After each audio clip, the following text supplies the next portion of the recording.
Thank you, Shirley. As you said, I have been in the coffee industry. I have been in the coffee industry for a long time. I would say I did not have possibly a chance not to be in. My great-grandmother started producing coffee in El Salvador in 1890. Then my grandfather continued, my dad did, and so did I. And I studied in France. So when I was studying in France, I wanted to go to the beer industry, but for different reasons, I couldn't get a work placement, and I found a company called Belco, which at the time was, let's say, traditional trading house. And I was trusted with the sourcing for the company. So I was the head of the sourcing for the company. It's a French company, so it's based in the southwest of France. I was based there 10 years, 10, 11 years. But for the last year and a half, I moved to Colombia, where I'm running our operation. Belco is an importing company for Europe, but we have this exporting company in Colombia. So I moved there to start this operation. So I will tell you a little bit what I'm going to talk today. It's what we call the Tryptic of Quality. So what is this? Just to give you a brief idea of how the industry, the specialty industry, has made a path during the last decades. In the late 70s, there was a first definition of what a specialty coffee was. We tried to say, okay, a specialty coffee is something different than a normal coffee. It's a traceable coffee, has better quality, better preparation, etc. Then in the 80s, there was this company that probably you all know, that Starbucks started selling differently the coffee,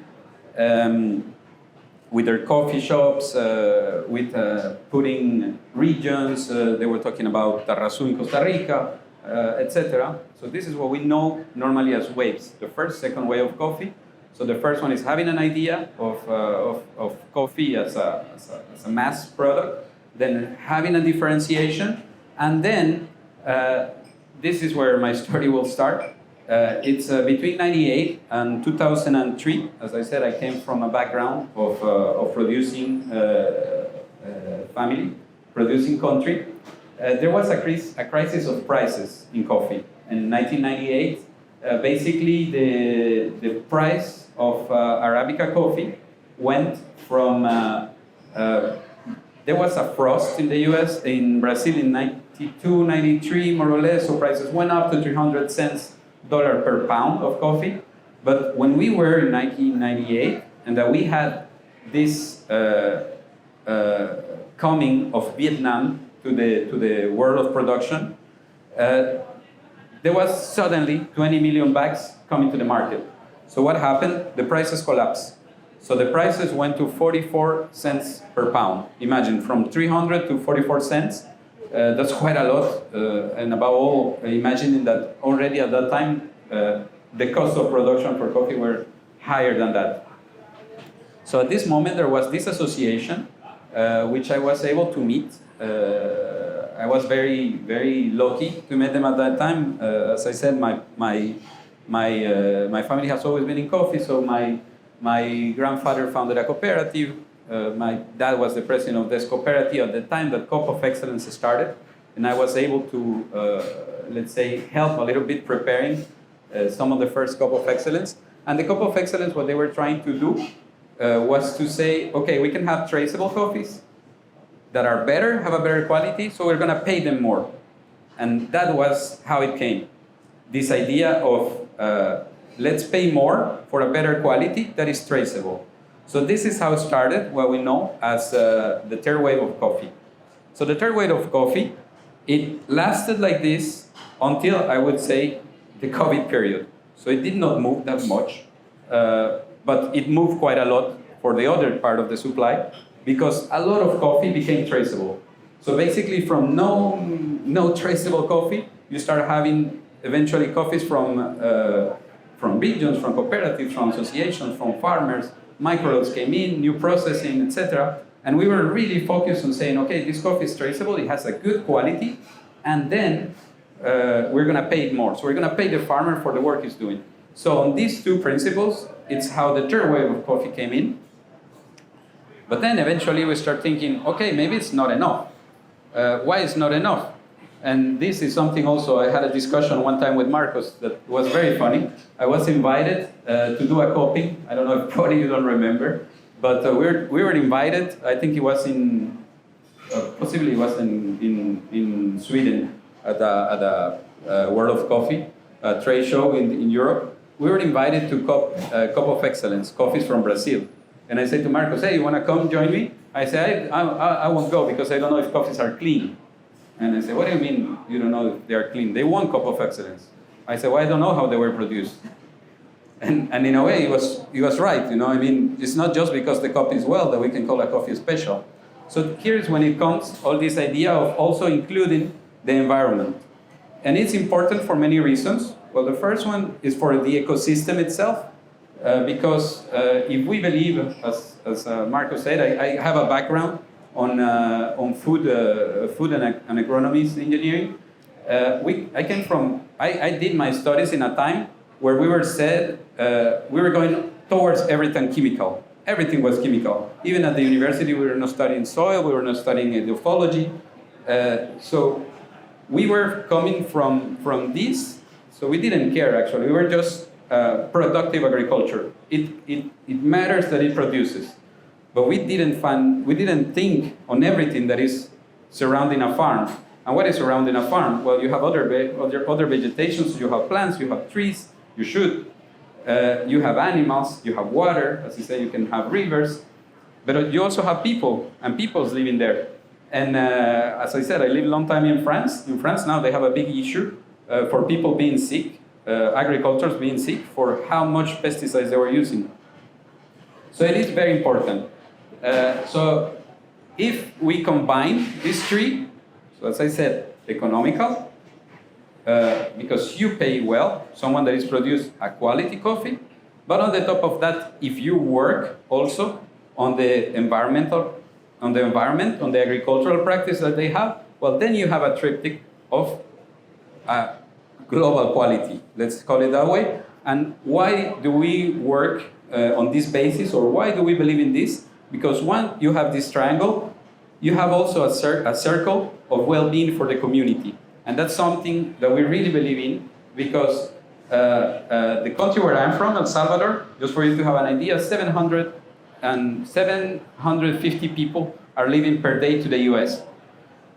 Why? Because there are no good conditions for living in their community. So we do believe that with coffee, we can keep alive these communities and bring them a well-living being. So I will explain a little bit. I will be short because I know people maybe starting to be hungry.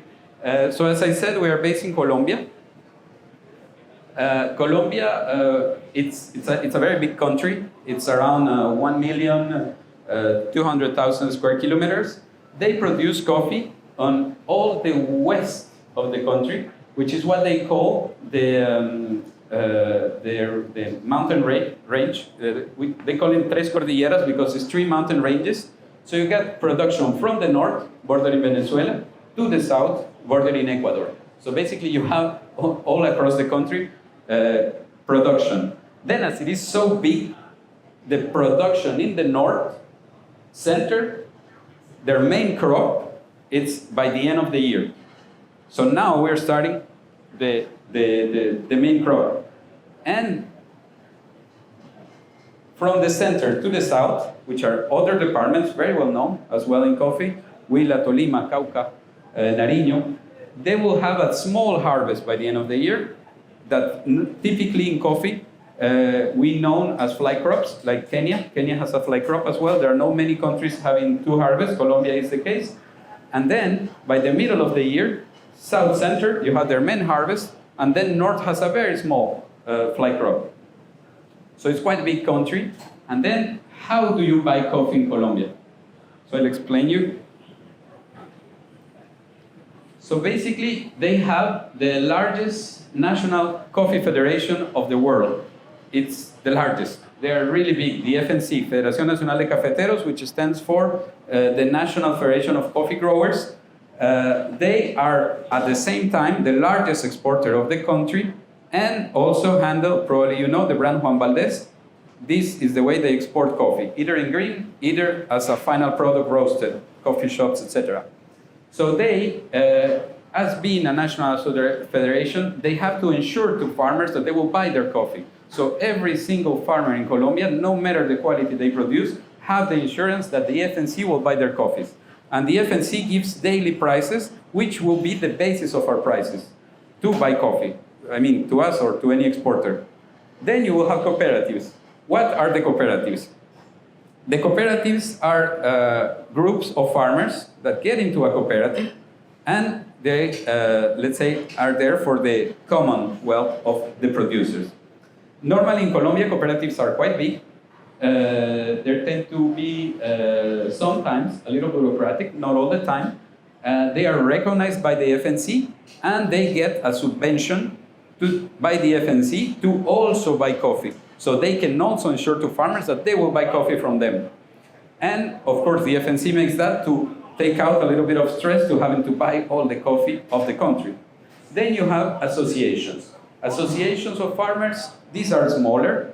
They can be 10 farmers that decided to create an association. They are, as I say, way smaller. They are more simple. They are farmer managed. I mean that is farmers that are managing it.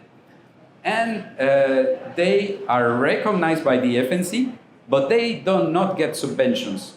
That means that they don't have the financial funds to buy coffee to farmers, but at the same time, they don't have all the pressure that cooperatives may have for having a subvention. Then you will have small to medium scale farms. Small to medium scale farm in Colombia will be something between 1 hectare and I would say 20. That's what we will consider small to medium scale farm. And then we will have larger farms. Larger farms can be from 20 up to 500 hectares. You can have really big farms. So we work mainly with associations and with small to medium scale farms. Why? Because we want to create an impact, and we know that these are the actors where we can create an impact and where a company like ours can actually have an added value, which is important for companies like Mono Origin, Cofex, to see actually why we are there for as well. So now if I continue, I will pass this because I already said it. So we have a full traceability policy. So we ensure to companies that there are no intermediates between there as roasters and us as exporters.